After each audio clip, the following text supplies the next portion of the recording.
معكم زوجة محمد اسماعيل جميلة. بغيت نشرح لكم ظروف وملابسات الوعكة الصحية اللي تعرض ليها الزوج ديالي محمد اسماعيل. هذا الشيء جا نتيجة تراكم المشاكل، سورتو المشاكل الماديه ديال الفيلم الاخير ديالو. ما كيعرف الجميع ان محمد اسماعيل اصلا بدا الفيلم ديالو هو يعني كان مرهق، كان عنده الرجل الشمال واليد الشمال كانت عيانه، كانت كضرو بزاف. اي بورطون ركب تحدي وعمل الفيلم وكمل تورناج ديال الفيلم. Et après, بداو les problèmes du film. عشنا de grands problèmes au moment ديال التورناج،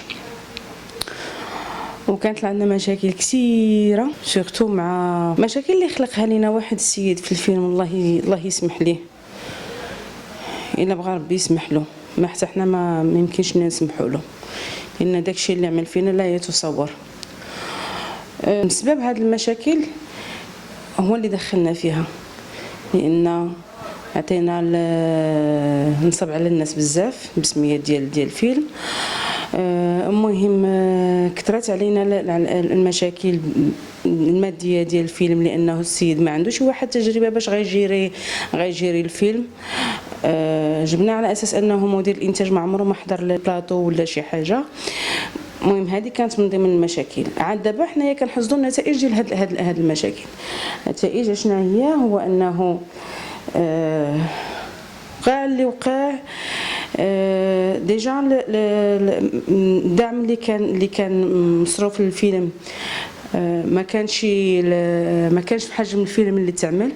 هما الناس اللي شافوا الفيلم في المهرجان ديال طنجة، ونا في ان غران فيلم avec un petit budget ديال 3 مليون درهم، tout en sachant que le budget réel ديال الفيلم كان 9 مليون درهم.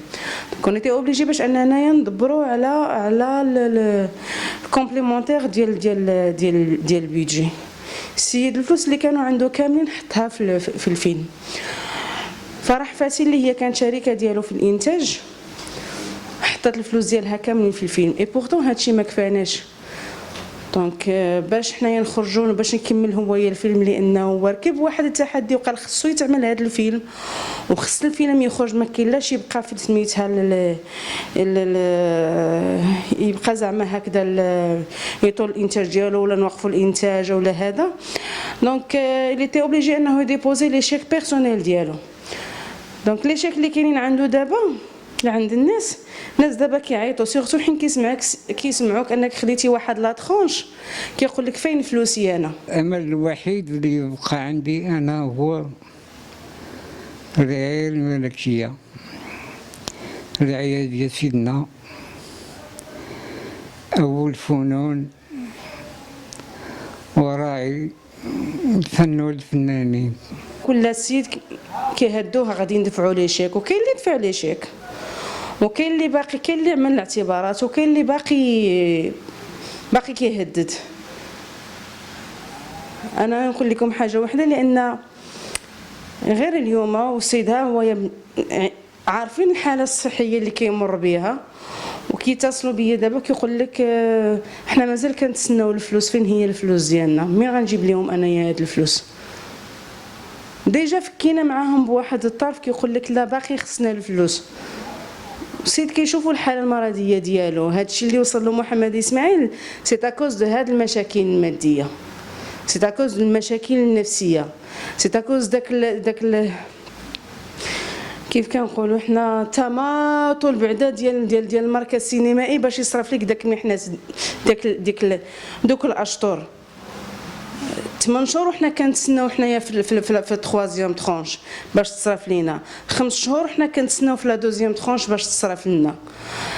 كتصرف لك واحد لا ترونش غير باش يلاه كتفك المشاكل ديالك غير مع الناس اللي خدموا معاك في الفيلم، مع لي تكنيسيان، مع لي كوميديان، باقي دابا لي بريستاتير، باقي لي بارتيكولي اللي حنا تسلفنا من عندهم. هادشي كامل السيد ما قدرش يتحمل هادشي. الناس كيف ما كيعرفوا محمد اسماعيل في 2014 كان تعرض لواحد الجلطه دماغيه، الضغط لا طونسيون طالعه، الديابيت طالع، ما يمكنش دابا نلجوه الجلطه الدماغيه طونك الديابيت طالع ولا طونسيون طالعه، الخزان عنده طالع ولا طونسيون طالعه، لا طونسيون هي ما بين 17 مره 16 مره 18، السكر كذلك. وعاد باقي خصهم يعملوا له واحد بتيت اوبيراسيون على او نيفو ديال القلب، لان هما كيقولوا على حسب ما دياغنوستيك اللي عملوا له لي ميدسان، الله يجازيهم بخير. وانا كنبغي نشكر بعدا لي ميدسان ديال لوبيتال محمد سيس، وكنبغيو نشكروا بزاف جلاله الملك محمد السادس، هو اللي وفر هذا لو بيجو، باسكو فريمون سي ان بيجو هذا لوبيتال ديال المضيق. كاينه عنايه، كاين طاقم طب تانبين، الحمد لله هادشي ما احتاجيناش هنايا. المسنا كاينه واحد العنايه كبيره، وشكر جزيل كذلك الدكتور حسن اللي هو مدير المستشفى، اللي هو واقف بيدو على الحاله الصحيه ديال محمد اسماعيل. يا لو ماتيريال، يا لو ستاف ميديكال، لي زانفيرميير الله يكثر خيرهم، كلشي واقف معاه. ولكن قدام هذا الشيء كامل ما كاينش حتى التفاته، لا من وزاره الثقافه لا من المركز السينمائي، ما كاين حتى شي واحد اللي سقسى فيه من هاد الناس كاملين، ابار صحابو الفنان الله يكثر لهم، الله يكثر خيرهم، المخرجين صحابو اللي سولوا فيه، المنتجين، كاين تفاعل معاه على صفحات الفيسبوك، الناس كيسقسيو فيه من بعيده ومن قريب. مي شي واحد اللي مسؤول اللي هو يهز التليفون ويتصل بيه ما كاينش. الوحيده اللي كتسول فيه واللي هزاه واللي متكلفه به هي فرح الفاسي، الله يكثر خيرها، لان هي اللي متحمله دابا المصاريف العلاج ديالو، هي اللي مقابله كيف ما كانت من دائما. انا ما محتاجاش نوجه رساله للمسؤولين ولا هذا، لانهم هما اللي خصهم ياخذوا الانيشيتيف، باسكو محمد اسماعيل سي فري كو سي ماما غادي نهزو بسناني، غادي نوقف معاه، غادي ما محتاجاش انايا ندق عليهم بيبان باش نسعاهم باش نقول لهم اجيو شوفوا محمد اسماعيل اشني خصو، هما اللي خصهم ياخذوا المبادره. حنا كنطلبوا الامل في سيدنا الله ينصرو يلتفت ليه، اما بالنسبه للمسؤولين حنا فقدنا فيهم الامل. باش يبقى السيد 6 ايام هو في لوبيتال وحتى شي واحد ما تفاعل حتى شي مسؤول، ما عندي لاش نوجه لهم شي رساله واضحه، والاخبار كتوصلهم وكل شيء الحمد لله في هذا الزمان كيوصل. هو الامل ديالو الوحيد في هذه البلاد اللي يقدر يلتفت ليه هو سيدنا الله ينصرو، من غيره ما عندناش اشتياق في شي واحد.